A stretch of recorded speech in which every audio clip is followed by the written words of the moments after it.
Welcome, everyone. Tonight, we're diving into something a bit different, maybe profoundly unsettling. We're looking at true stories, real accounts of encounters with, well, maybe the unknown, or perhaps just the deeply disturbing. Absolutely. These are the kinds of things that tend to happen when darkness falls, you know? Exactly. When familiar places start to feel wrong, menacing even. And these experiences, they leave a mark. It's true. The quiet of the night, it has a way of amplifying fears, doesn't it? Sometimes revealing things we'd rather stayed hidden. Definitely. So our first account tonight is a welder. He lives alone, just him and his dog, Bosley, on this big farm. Been there over 40 years. Okay. Place felt way too big after his wife, Maria, passed away. Kids grown and gone.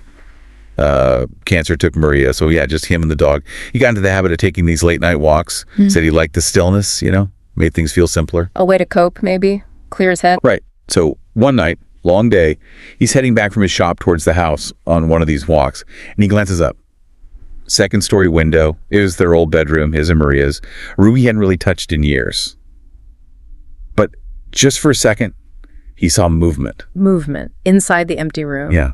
He stopped. Instantly thought, intruder. No one should be up there. He said he got, furious. Rushed inside, heart pounding, straight upstairs. Burst into the room. Nothing. Empty. Just like he'd left it. Searched everywhere, found absolutely zero. Felt pretty foolish afterwards. But he couldn't shake it, that feeling that something was there, Yeah, that lingering doubt, even when logic says otherwise. So the next night, it gets worse. He wakes up because Bosley's growling. And this dog apparently was super calm usually, only growled if something was really wrong. Okay, so the dog sensed something too. Right. He sits up, listens, and then he hears it creaking, like footsteps, directly above him. In Maria's room again. In Maria's room. He thought about grabbing his hunting rifle, but decided against it. Thought he could handle it. Grabbed the flashlight, went up, checked again. Nothing. Room's untouched. Same as before. But that anger he felt the first night, it was turning into something else. Like anxiety. Real anxiety. And that shift is so telling, isn't it? When it's possibly an intruder, you feel anger, that fight or flight need to confront. But when it becomes inexplicable, something you can't confront directly in your own home, that anger often turns into this deep, gnawing anxiety. Your safe space feels violated by something you can't even identify. Familiar sounds become terrifying. It's a loss of control. That makes perfect sense. Because it definitely escalated. The next night, night 3, he comes downstairs, kitchen lights are on. And he knew he'd turn them off. Absolutely certain. That was it for him. No more doubt. Someone was in his house. Panic sets in. He calls the police, explains everything. They come out, do a thorough search. Again, find nothing. They were polite, he said, but you could tell they thought he was maybe imagining things. Skeptical. Which probably made him feel even more isolated with the fear. Totally. So, night 4. This is the peak. He can't sleep, obviously. Figures he'll check Maria's room one last time, just to try and settle his nerves, maybe. He opens the door and just freezes. Maria's clothes. Clothes he packed away carefully after she died. They were everywhere, thrown all over the room. Oh, wow. Okay. And then he sees her, a woman, standing in the doorway, just staring at him. Staring. Did he recognize her? Couldn't see her face clearly, but he knew instantly it wasn't Maria. This woman was shorter. So a stranger in the house after all this buildup. Pure terror. Yeah. He said he didn't even think, just reacted. He ran at her. Wow. She turned, bolted down the stairs, out the front door. He ran after her, got outside, but she was gone. Vanished. Searched the whole property with Bosley. No sign.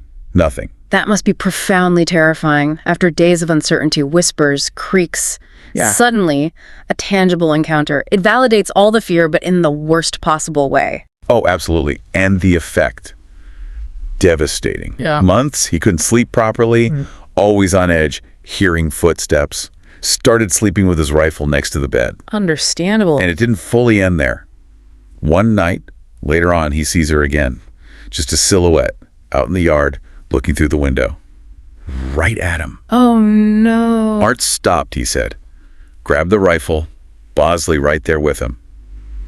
She just stood there watching. He fired warning shots in the air. Did that scare her off? Yes, she ran off into the dark. But the relief, minimal. He's still living with it. Constant anxiety. Always listening. He says Bosley's the only reason he's coping. Doesn't know what he'd do without the dog. It just shows how deep that fear can go, shattering your safety in your own home. A truly harrowing experience. Hard to even imagine. Yeah. Okay, let's shift gears a bit. For that isolated farm to, well, the anonymity of the road late at night. This story comes from a catering service worker. Drives a lot, often very late. Right. Those late shifts can be strange sometimes. Totally. He's often wired on caffeine or just dead tired. So this one night, maybe 2 a.m., he's driving his own car home. Too many Red Bulls, knows he won't sleep, and he's starving. Decides to hit a 247 McDonald's drive-thru. Pulls in, waiting for his food. Notices this old beat-up Volkswagen, tinted windows, backed into a corner spot in the parking lot. Anything weird about that? Well, the McDonald's lobby was closed. Only the drive-thru was open, so having a car just sitting parked there felt odd. He specifically described it as an odd sight. Didn't think much more of it then, though. Gets his food, doesn't feel like going straight home. Remembers this nature preserve nearby, scenic lookout point on a mountain he used to go to in high school. Okay. The main road up is closed at night, but there's this walking path you can still get to. Thinks, bit of nostalgia, eat his food with a view. Pulls into the gravel parking area at the trailhead. It's completely empty. As he's pulling in, headlights sweep in behind him. He looks in the mirror. His heart just sinks. Don't tell me. It's the Volkswagen. The same beat-up VW from the McDonald's parking lot. He's sure of it. Okay, that's not a coincidence. He parks way over on the other side. The VW pulls in, parks, engine cuts off. Now he's really uneasy. I mean, what are the odds? Did they follow him? Why? And that's where the mind starts racing, isn't it? That patternicity kicks in. One random car is nothing. The same car appearing again in an isolated spot. Yeah. Your brain immediately screams, threat. It connects dots that might not even be there. Or maybe they are. Exactly. He starts trying to rationalize. Maybe they just had the same idea, Yeah. but the feeling wouldn't go away. He felt vulnerable, alone. So he FaceTimes his friend, Sebastian, who lives close by. Good call. Sebastian's actually awake, agrees to come meet him. So he waits, keeping an eye on the VW. It just sits there, dark. He's telling himself he's paranoid. Sebastian shows up, huge relief. They both get out, start walking up the path towards the lookout. But before they get too far, out of sight of the lot, he glances back. Oh. The Volkswagen. All 4 doors open at the same time. 4 guys get out, just stand there for a moment, looking around. It was seriously unnerving. Yeah, that's not casual. He nudges Sebastian like, see that? They pick up the pace. Get out of you quick. Alarm bells are definitely ringing now, but Sebastian's trying to be cool, figures maybe they're just going up there to smoke or something. They get to the top, the view's nice, they start eating, chatting, kind of relaxing for a minute. But then they hear voices, laughter coming up the path. Fast. Uh-oh. 3 guys appear, sharing maybe a blunt, something like that. They seem friendly-ish at first, which, okay, maybe calmed him down a tiny bit. But they don't just find their own spot. They walk right up to him and Sebastian, like they want to talk. One guy looks kind of intimidating, tattoos, nose ring, offers him some of the blunt. They say no thanks. Another guy mutters something like, pussies. Okay, friendliness fading fast. Yeah. Then his curiosity, or maybe just the weirdness of it all, gets him. He asks, hey, what were you guys doing parked at McDonald's earlier? Bold move. The main guy, the ringleader type, his smile just vanishes. Eyes narrow. His buddies go quiet, just staring. Cold. He gets super uncomfortable, silent for like way too long. And that's when it hits him. There were 4 guys who got out of that car. But there were only 3 standing in front of them. Where's the 4th guy? Chillin'. That sudden shift, the hostility, plus the missing person. That's a huge red flag. The ambiguity is terrifying. Is it a robbery setup? Something worse? What's the unseen person doing? Exactly.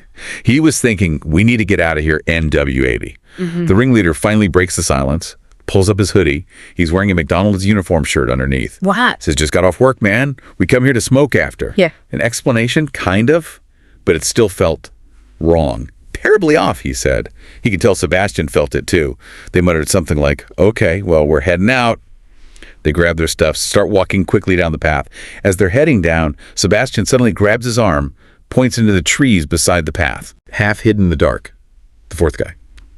Just standing there, holding something. They couldn't see what. The second he realized they saw him, he started moving towards them. Oh, man. That was it. They ran, bolted down that path as fast as they could. Glanced back, all 4 guys were chasing them now. Heard footsteps right behind them, heart pounding like crazy. Made it to the cars, jumped in, slammed the doors, floored it. Saw the guys scrambling to get back in the VW as they peeled out. Did they follow? He didn't want to risk it, didn't drive home. Called Sebastian, said, meet me on your street. They had enough of a head start, thankfully, weren't followed.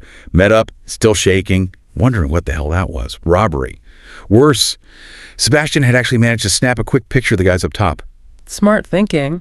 So the next day, They go back to that McDonald's, show the picture to a younger employee working there, ask about the guy in the uniform. The employee's eyes go wide. Says the guy was fired months ago for harassing and stalking his ex-girlfriend who still worked there. He had a restraining order. He wasn't supposed to be anywhere near the place. So he was camping out, waiting for her, violating the order. Exactly. And they just happened to stumble into whatever his plan was.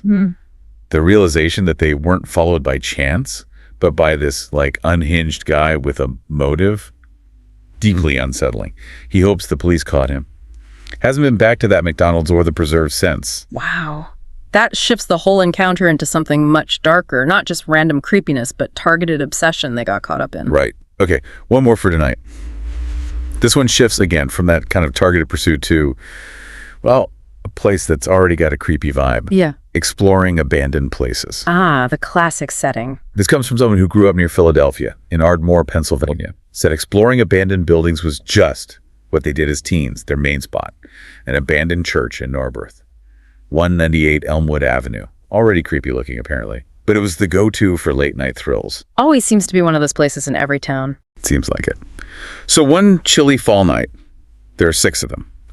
Luna, Gina, Johnny, Max, Allie, and the person telling the story. They climb this big 8-foot chain link fence around the property. Get in through a broken side window. Inside, the main floor is just dirt, basically. Big hole in the middle with concrete stairs going down to the basement. That's where they always hung out. Down in the basement, okay. Basement had 3 rooms. One had a door. The others were open. They usually stayed in the first big room. Lots of old broken furniture down there. So they settle in, start drinking, laughing. Johnny's apparently a lightweight, getting loud. The narrator mentions feeling safer because there were 6 of them. You know, safety in numbers against the general creepiness. Makes sense. Then boom, a door slams shut. Loud echoes. The one door down there. They all freeze, look at each other.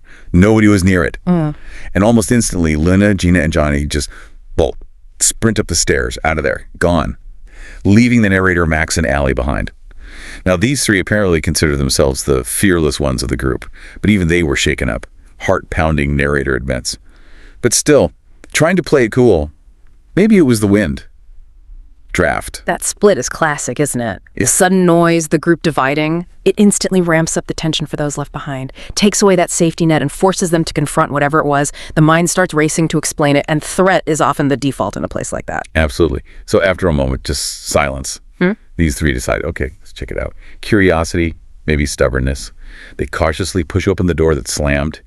Inside, there's an old dresser, cracked mirror, and smeared across the mirror, red stains. Red stains, like paint, or... They thought paint at first too, but they got closer and realized the stains weren't dry. They were still wet. Had this sticky sheen was the description. Recent. Very recent. Oh, that's not good. That changes everything. Yeah, hairs on their necks standing up. The idea that someone or something had been in that specific room just moments before, real fear kicked in. Then they notice something else on the dresser. What? An old black and white photo, just sitting there. A woman in a wedding dress, smiling. Seems innocent, but in that context, gave them a really bad feeling. They started backing out of the room slowly. Just as they turned to leave that small room, they hear another noise. This time, from the big room they had just come from, where they'd been drinking. So something was now in the main basement area. That's what it sounded like. And that was the final straw. Max and Allie looked at each other, basically said, nope, done. Narrator didn't argue. They grabbed their stuff, ran. Scrambled up the stairs, out the window, back over the fence. Didn't say a word the whole time. After they jumped down on the street side of the fence, the narrator looked back instinctively and swears they saw a silhouette, a person, standing in the open window they'd just climbed out of. Wow.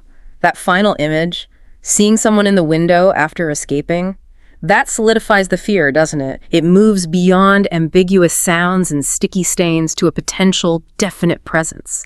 It validates the panic and leaves that haunting question, who or what was in there with them? Exactly. They just stood there for a second, then booked it home. Never went back to that church together again. Heard later it was demolished.